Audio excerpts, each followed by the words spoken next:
you know that most of what you've seen, read, or heard about Billy the Kid is untrue? My name is Gail Cooper. I'm a medical doctor and forensic psychiatrist.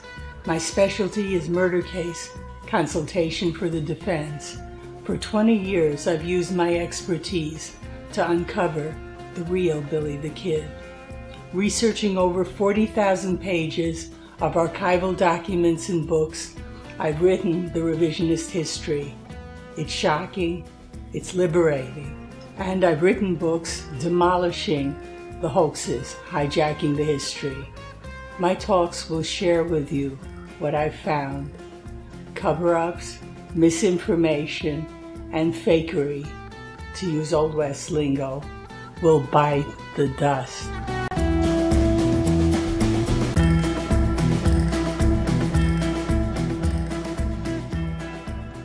On December 28, 1880, 6 days after his capture by Pat Garrett at Stinking Springs, and after spending a day in the Las Vegas jail, along with his captured companions, Billy Wilson and Tom Pickett, Billy was interviewed outside the jail by Lucius Lute Wilcox, city editor for J.H. Kugler's Las Vegas Gazette, before his transport to the Santa Fe jail.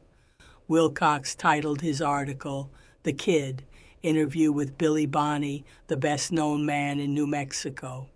In it, Billy teased and taunted his outlaw myth and any future hangmen, while charming locals gathered to catch sight of him.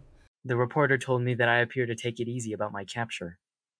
I answered, "Yes, what's the use of looking on the gloomy side of everything? The laugh's on me this time." About the large crowd gazing at me, I told him, "Well, perhaps some of them will think me half man now. Everyone seems to think I was some sort of animal." The reporter concluded he was the attraction of the show, and as he stood there, lightly kicking the toes of his boots on the stone pavement to keep his feet warm, one would scarcely mistrust that he was the hero of 40 Thieves romance, which this paper has been running, also on December 28, 1880, still in Las Vegas, but in the train awaiting transport to the Santa Fe jail. Billy was interviewed by a Las Vegas Gazette reporter, Lute Wilcox. Billy's banter is ironic when one realizes that during this interview, the train was blocked on the tracks by a shouting mob, whose intent was either lynching or rescuing him. I told the reporter, "I don't blame you for writing of me as you have. You have had to believe others' stories, but then I don't know as anyone would believe anything good of me anyway. I really wasn't the leader of any gang. I was for Billy all the time. About the Portales business, I own the ranch with Charlie Beaudry. I took it up and was holding it because I knew that at some time a stage line would run there, and I wanted to keep it for a station. But I found that there were certain men who wouldn't let me live in the country, and so I was going to leave. We had all our grub in the house when they took us in, and we were going to a place 6 miles away in the morning to cook it and then light out. I haven't stolen any stock. I made my living by gambling, but that was the only way I could live. They wouldn't let me settle down, and if they had, I wouldn't be here today." Billy also joked to the reporter about his Stinking Springs capture, concealing his raw wound of Charlie Bowdre's killing by Pat Garrett when mistaken for him. Billy merely floated a silly dime novel, escape fantasy, about jumping his famous bay mare out of the rock-walled line cabin's doorway, which was obstructed by a dead horse shot by Pat Garrett. I told the reporter, if it had not been for the dead horse in the doorway, I wouldn't be here in Las Vegas. I would have ridden out on my bay mare and taken my chances of escaping. But I couldn't ride over that, for she would have jumped back, and I would have gotten it in the head. We could have stayed in the house, but there wouldn't have been anything gained by that, for they would have starved us out.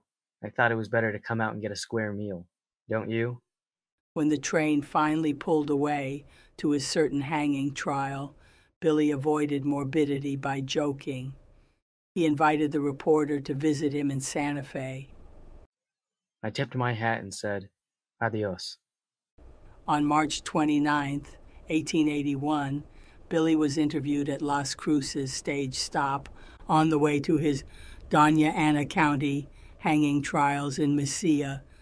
Billy had spent 3 months in the Santa Fe jail because the Santa Fe Ring waited completion of railroad tracks to Rincon to prevent his rescue by partisans.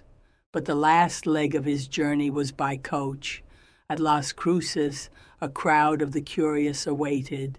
With Billy was his loyal, older, balding attorney, Ira Leonard, who had protectively accompanied him from Santa Fe. With them were Billy's fellow prisoner, Billy Wilson, and their guards. Someone in the crowd asked who was Billy the Kid. Billy's cheeky response was reported in the April 3, 1881 Santa Fe Daily New Mexican in its article, Something About the Kid. I put my hand on Ira Leonard's shoulder and said, "This is the man." And when the reporter asked me about the war, I said, "At least 200 men have been killed in Lincoln County during the past 3 years, but I did not kill all of them." On April 13, 1881, Billy was sentenced to hang by Santa Fe Ring Judge Warren Bristol for the regulators' killing of Sheriff William Brady. 2 days later, on April 15, 1881, the same day as he wrote his desperate letter to attorney Edgar Capeless about selling his bay mare for appeal money, Billy was interviewed by the Mesilla News and published the next day. He portrayed his hanging sentence as resulting from the outlaw campaign against him. Then, as usual, he teased with ironic personal advice. I told the reporter, well, I had intended at one time not to say a word on my own behalf because persons would say, "Oh, he lied." Newman, editor of the Semi-Weekly, gave me a rough deal.